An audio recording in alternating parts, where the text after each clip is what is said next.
The best place to put pretzels that you get on the airplane.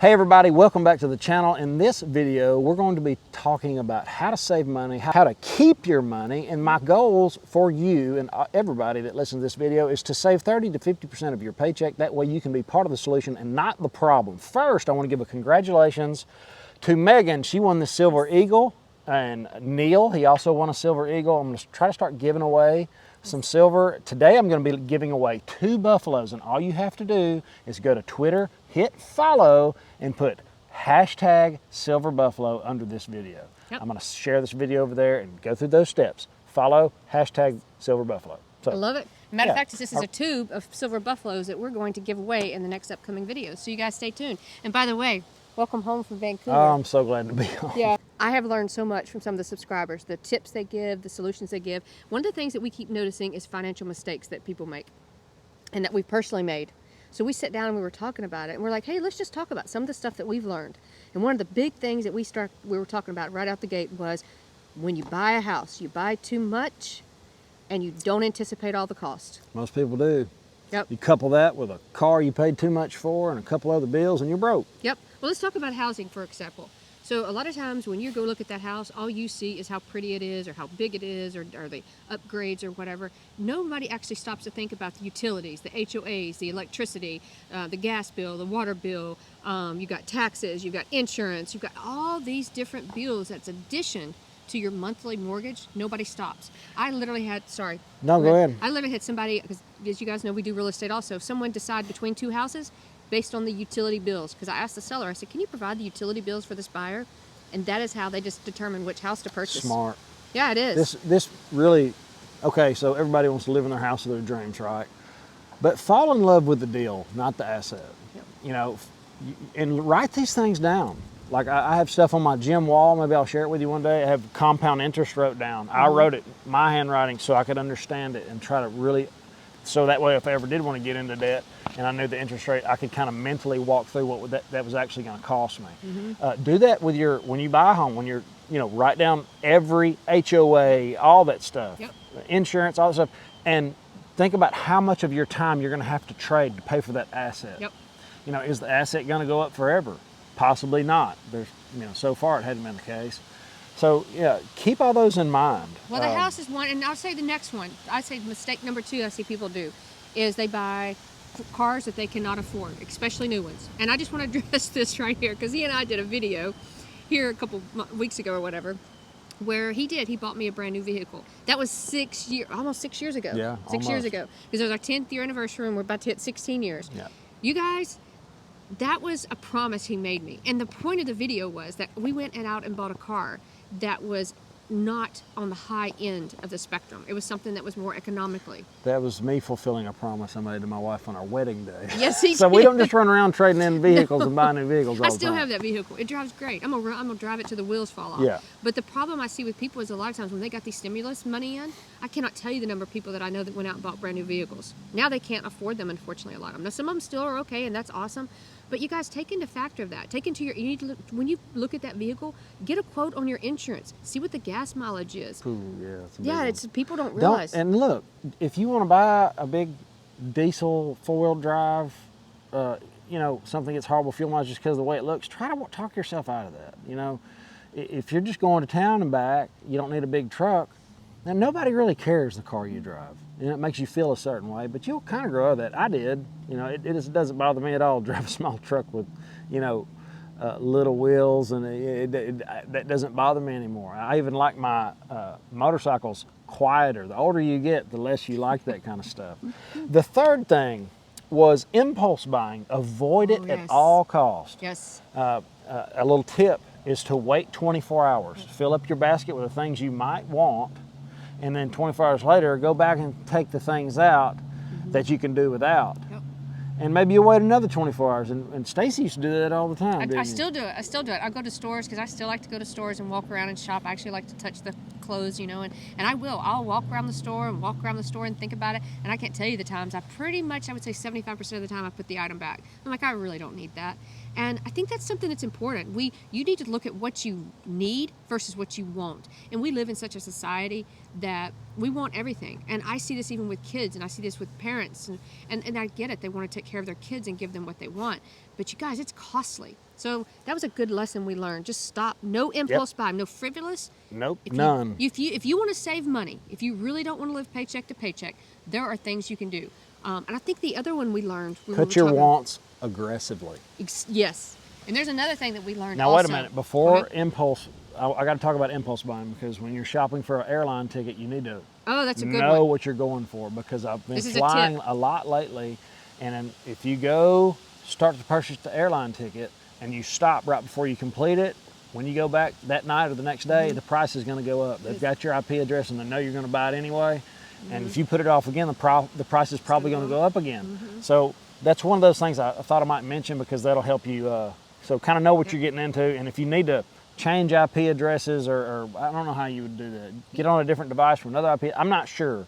But I just know what I'm going to do when I get there, and I do it. Yeah, that is a great tip. And you guys, groceries also the same way. It takes very little time. Everything's online nowadays. Get online and see, if there's deals at certain stores, and if it's cost effective to go to the various stores. But anyway, you guys know some of this.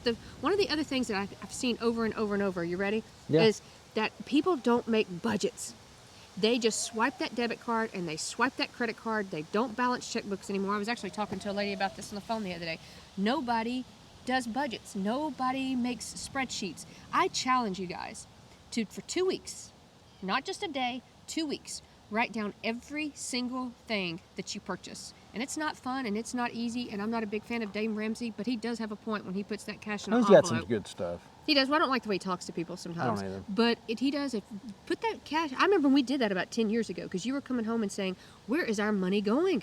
Yeah, and I was making good money. And there's a lot of lawyers and doctors that do the same thing. Yeah, and I handed him an envelope, and I took an envelope, and we started tracking exactly where we spent our money. And that's when we were like, whoa. That's when I learned to stay out of a convenience store. Yes. Stay out of it. Yep. Stop going out to eat. Everybody likes to go out to eat. Go out to eat once a week. Treat yourself. Make it a really nice dinner for you and your wife, or your whoever you want to take with you. Enjoy it, and then all the other meals are from home. Right. Or if you don't like cooking at home, or you don't have time, a lot of times I didn't when I was working a lot, I would go to the grocery store and eat out of their Deli section. Deli section. They usually have got baked chicken and some beans and greens and stuff like that. And I would get 2 or 3 of those. Buy the baked chicken in the box. I'm always after protein. There's ways you can eat without spending a bunch of money. When you're going out for lunch, it was costing me $20. I mean, I was saving. When I stopped doing all that, I started really saving some money. Yep. Oh yeah, on average. Read that lady's comment though that Yeah, she was I do talking remember about. that. So we've challenged everybody. That was an eye opener for us when I actually started logging exactly what we spent and where our money was going. We started saving big time. This is from Sarah. S-A-R-A. I just created my first Excel spreadsheet. You're big on those. I love it. Last month to figure out where exactly my money was going. I've always had a good idea, but I do live without my means overall. No, it says without my means overall. Oh. She said she had a pretty good idea, but she was living outside of that. Oh, okay. Yeah. But I would dip into my credit card, and I also have student loans, have been paying minimally, but she's recently got a grip and started creating a monthly budget. And now she's broken it down to weekly. That's what I like to do. I like to measure stuff. When it comes to my diet, when it comes to my metalworking, when it comes to everything, I enjoy measuring, because you know exactly what you're going to get if you'll measure it all out. Numbers don't lie. I see how I can really save money and use it more effectively. I also just started tithing. So much changed for me, but if I keep doing that same way, then how can I expect different results? Thanks for the advice. This is really cool. She's got a straight and clear path now. She's not guessing, just like diet. It all comes back to diet. Don't guess, measure and know. So that's really cool, Sarah. Yeah, I'm so proud of you, because let me tell you, it's not always easy to do. And another thing that you actually said for your point of view is you had to stop. you had to stop fishing and hunting and... Yeah, I'm going to have to get on my soapbox for that one. Okay, go for it. You guys, stop wasting time. That's my biggest regret. Stop wasting time. When I was 20, 22, 23, 24, I wasted so much time fishing and hunting and doing all this fun stuff that I could have done a little of, but the problem with me is when I get into something, it's all the way in, for better or for worse. He does. And I was all in on, you know, bass fishing and deer hunting and all the other stuff that wasted a catastrophic amount of time. I sold all that stuff. When I got serious about our livelihood and our finances, I sold my bass boat, I sold my Harley, I sold everything that was taking time, because it was a liability that I was paying for that was actually taking my time, and time is your most valuable asset. Try to remember that. And the sooner you get it, share this with somebody that's young. The sooner you get it and understand it, you cannot not see it. When you start seeing this money come in and you're starting to save 10, 20, hopefully 30% of your paycheck, up to 50% of your paycheck, and then you're taking that money and turning it into investment properties, you're gonna notice and figure out real quick, that's what the wealthy do. That's the rich invest in things that pay them. Yes. They're not working for money and then spending it on a toy. They do not do that. And you know, it's really that simple. Once you start doing it, it'll be, your eyes will be opened up and you'll be doing the exact opposite of what you're doing. And that's a really good segue into how to figure out how to be rich, is do the exact opposite of what your neighbors are doing. Do the exact opposite of the guy that's in a house that he can't afford. He's driving vehicles he can't afford. He owns nothing, and he trades his time for money to purchase toys. Do the exact opposite of all those things. And it's women too. It's just not men. Women can be just as guilty, and there are things that we can cut costs on. And that's when I started realizing just little things that I could just cut back on. And you guys, there's some things that you buy and you don't even need. And I think that's another thing that we've learned. There's a difference between needs and wants. And we all want things. Matter of fact, is I'm trying to figure out what I want for my 20th anniversary, since I got my 10th anniversary in the car. I'm working on that. But I think that's something just financially, you guys. It's just something, some of the things that we've learned, and we've made those sacrifices and we've cut back on. And here's another thing that we get asked, and also that we have actually personally done ourselves. Do you pay off your home loan? And do you refinance it? And we did refinance our home, not the one we are in now. Right now we're debt free, but the one we previously lived in. And the only reason we did it is because I could get a way lower interest rate, and I went from a 30-year mortgage to a 15-year mortgage, so we were able to pay it off extremely much faster, and we're paying less. But do not refinance if you're going to roll credit cards in there and continue to spend. Now, if you're going to roll your credit cards in there and you can get a good, because you have equity in your home, that, hey, you know, that's your personal choice, you do what. But I watched a lady one time and it broke my heart. She had some equity in her home. She refinanced her home, wrote her credit cards in there, and I was like, oh, that's great. You've got a low interest rate. You can now get a head start again. No, she continues spending. And she blew up her credit cards again. And the last time I talked to her, she was knee deep. I think she's going to actually have to go to bankruptcy. That stuff just, that's where you're going to have to be disciplined. Sum it up right now. Remember this.